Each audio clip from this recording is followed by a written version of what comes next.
बचपन से हम ये सुनते चले आ रहे हैं और आज भी ये मौजूद है, विद्यमान है कि जब भी हम किसी को कोई अच्छी बात बताते हैं, अक्सर ऐसा होता है, या किसी को ज्ञान देने की कोशिश करते हैं, उसको समझाने की कोशिश करते हैं और उसको नहीं सुनना होता है, तो वो पलट कर आपको जवाब में यही कहता है, ज़्यादा फिलॉसफी मत झाड़ो। क्या वाकई में हम लोग जानते भी हैं फिलॉसफी क्या होता है? और कई लोग तो खास तौर पे आगे आने वाली जनरेशन तो ये भी नहीं जानती कि फिलॉसफी को हिंदी में कहते क्या हैं।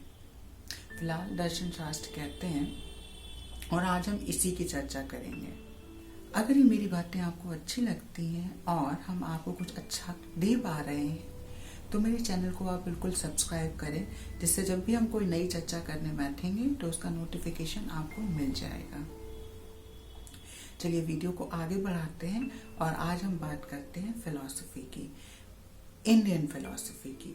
फिलॉसफी को जैसा कि हम बता चुके हैं हिंदी में दर्शन शास्त्र कहा जाता है, तो आज हम स्पेसिफिकली इंडियन फिलॉसफी की बात करेंगे। इंडियन फिलॉसफी को मेनली दो कैटेगरीज में डिवाइड किया गया है।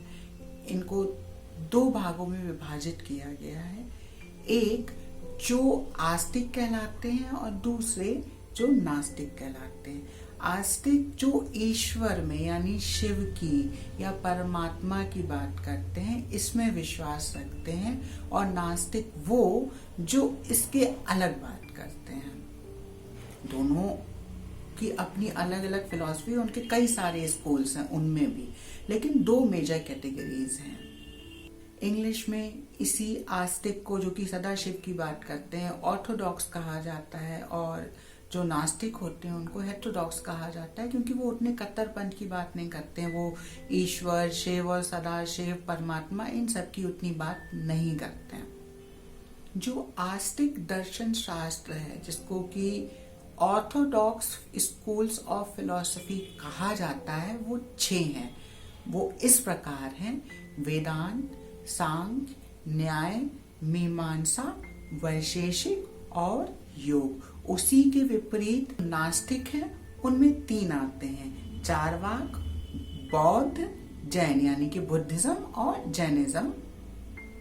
जो आस्तिक हैं वो वेद की बात करते हैं। उनका जो मत है, उनकी जितनी भी बातें हैं, जो फिलॉसफी है, वो रिलेट करती है वेद से। वो वेद से अलग नहीं है, या तो वो वेद का कंटिन्यूएशन है, और अगर वो वेद की कंटिन्यूएशन नहीं है, अगर उनके देवी देवता या उसमें जो भी सूत्र लिखे गए हैं, जो भी वर्सेस हैं, अगर वो उनकी बात नहीं भी करते हैं तो भी वो उसकी खिलाफत नहीं करते हैं। उसी के विपरीत जो हेटेरोडॉक्स हैं वो वेद के विपरीत बात करते हैं। उनका वेदों से कोई लेना देना नहीं होता है। जैसे आप बुद्धिज्म को देख लीजिए, जैनिज्म को देख लीजिए, अगर इनके बारे में आप थोड़ा सा भी जानते हैं तो आप अंदाज लगा सकते हैं कि उनकी फिलॉसफी में, उनकी मान्यताओं में वेदों का कहीं कोई अस्तित्व नहीं है।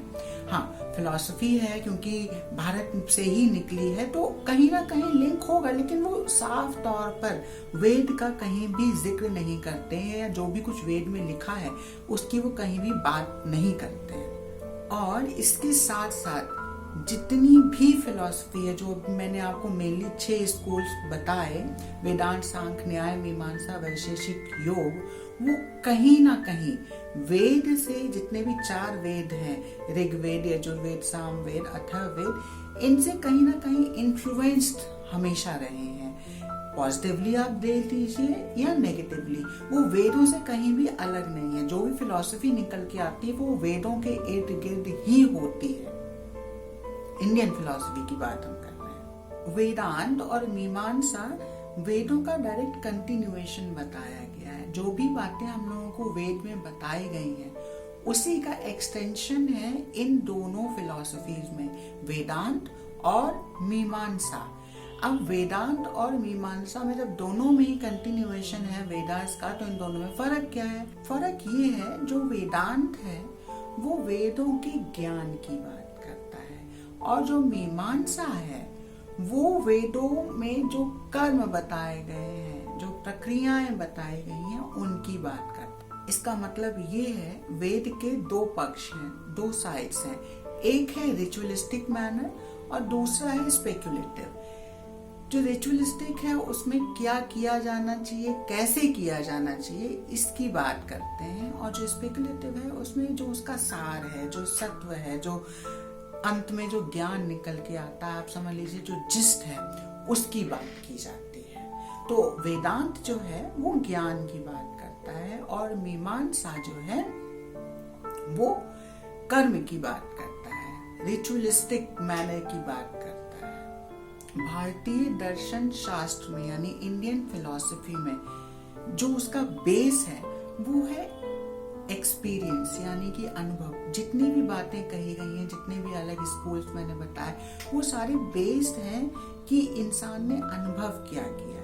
और इसको सपोर्ट करती है रीजनिंग। चाहे जितने भी सवाल हों कि हम लोग इस दुनिया में क्यों हैं, ये संसार क्या है, शिव क्या है, सत्य क्या है, हम लोग क्यों आए हैं, संसार असलियत में क्या है, ये सारी रीजनिंग है। क्यों, इसके पीछे का रीजन क्या है। सब बेस जो है वो आपका एक्सपीरियंस है कि आप क्या अनुभव कर रहे हैं, लेकिन उसमें हमेशा ये सवाल उठता है कि ऐसा क्यों है, इसके पीछे का कारण क्या है। और कारण इंपॉर्टेंट इसलिए हो जाता है क्योंकि अगर जब आप इन चीजों का इन बातों का कारण ढूंढने बैठेंगे तो कारण जो है ना वो आपको ऑब्जर्वेशन से, देखने से नहीं मिलता है, वो आपको अनुभव से पता चलता है कि इसका कारण क्या हो सकता है। नॉर्मल वर्ड की हम बात नहीं कर रहे हैं, हम यहाँ पर फिलॉसफी की बात कर रहे हैं। इस चीज को आप लोग ध्यान रखिएगा। अब फर्क यहाँ पर आता है कि ये जो एक्सपीरियंस है, ये अनुभव जो है वो किसका है। मेनली जो बिल्कुल ऑर्थोडॉक्स स्कूल्स हैं हमारे इंडिया में फिलॉसफी के, वो बात करते हैं जो बड़े बड़े बुद्धिजीवी लोग रहे हैं, जो बड़े बड़े ऋषि महात्मा रहे हैं, उनकी क्या अनुभव है। आप वेद को छोड़ दीजिए, सिंपल सा अगर आप पुराण देखें या जो भी स्टोरीज आप जानते हो, वो सब बिलीव, वो सब कहाँ से आती हैं, वो इसी पे आती कि इसने बताया, इसने कैसे बताया कि इसने अनुभव किया, तो उसने जो अनुभव किया हमने उस पर विश्वास किया और उसी को हम आगे कंटिन्यू करते हुए चले आ रहे हैं। क्योंकि हमारे यहाँ ये सारी बातें कही जाती थी, गुरु शिष्य परंपरा में ये सारी बातें कही जाती थी, लिखी उतनी ही जाती थी, क्योंकि डॉक्यूमेंटेशन तो बहुत बाद में आया है भारत में। हमारे यहाँ सब कुछ मौखिक चलता था। तो वही जो गुरु ने बताया, अब गुरु ध्यान में बैठा है, उसने जो देखा, जो उसका अनुभव रहा वो उसने बताया, तो उस अनुभव के आधार पर उसने बताया कि हम लोग यहाँ क्यों हैं, संसार में हमारा क्या अस्तित्व है, हम लोग क्यों आते हैं, क्यों हम लोगों को इंसान का जन्म मिलता है, शिव क्या है, असलियत क्या है। ये सारी चीजें जो हैं बड़े महापुरुष बता के गए, ऋषि ज्ञानी, और उसी को हम लोग कंटिन्यू करते हैं और उनका जो अनुभव है वो ही हम लोग फिलॉसफी में लाते हैं और उसी की सारी शिक्षा और उसी का सारा ज्ञान चलता है। और अलग अलग मत है, क्योंकि अगर कोई ज्ञान दे रहा है तो उसके पीछे के रीजंस अलग अलग हो जाते हैं। कुछ लोग किसी को मानते हैं, कुछ किसी रीजन को वैलिड कर देते हैं, तो उसी जगह पर फर्क आ जाता है। जब ये ऋषि मुनि बैठते थे तो ये इनका सेल्फ रियलाइजेशन होता था, मतलब आप कह लीजिए आत्मा का परमात्मा से साक्षात्कार हुआ करता था। तो जो वो देखते थे अपने ध्यान में, वही सारी बातें लिखते थे, अपने शिष्यों को बताते थे और वही लेगेसी चलती रहती थी। अब हम बात करते हैं कि क्या लिखा हुआ है, क्योंकि जो मौखिक बात है वो तो है ही, लेकिन इसके साथ जो हमने कहा सूत्र हैं, तो सूत्र जब आते हैं तो वेदांत फिलॉसफी जो आता है, वेदांत स्कूल ऑफ फिलॉसफी जो है, उसका अगर सबसे पहला किसी ने रचना की है तो वो है भद्रायण के ब्रह्म सूत्र। उसमें उन्होंने ब्रह्म की बात करी और उसी से शैव सिद्धांत भी निकला है। उसी तरीके से मीमांसा के लिए है सूत्र ऑफ जैमिनी, न्याय स्कूल ऑफ फिलॉसफी के लिए है सूत्र ऑफ गौतम, वैशेषिक के लिए कनाड के सूत्र हैं, और ये तो बहुत ही जाना माना है कि योग दर्शन की जहां बात आती है वहां पतंजलि के सूत्र चलते हैं।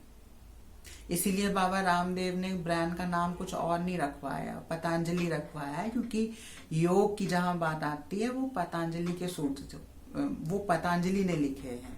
और सांख्य फिलॉसफी की राइटिंग सबसे पहले जो है वो ईश्वर कृष्ण ने लिखी है।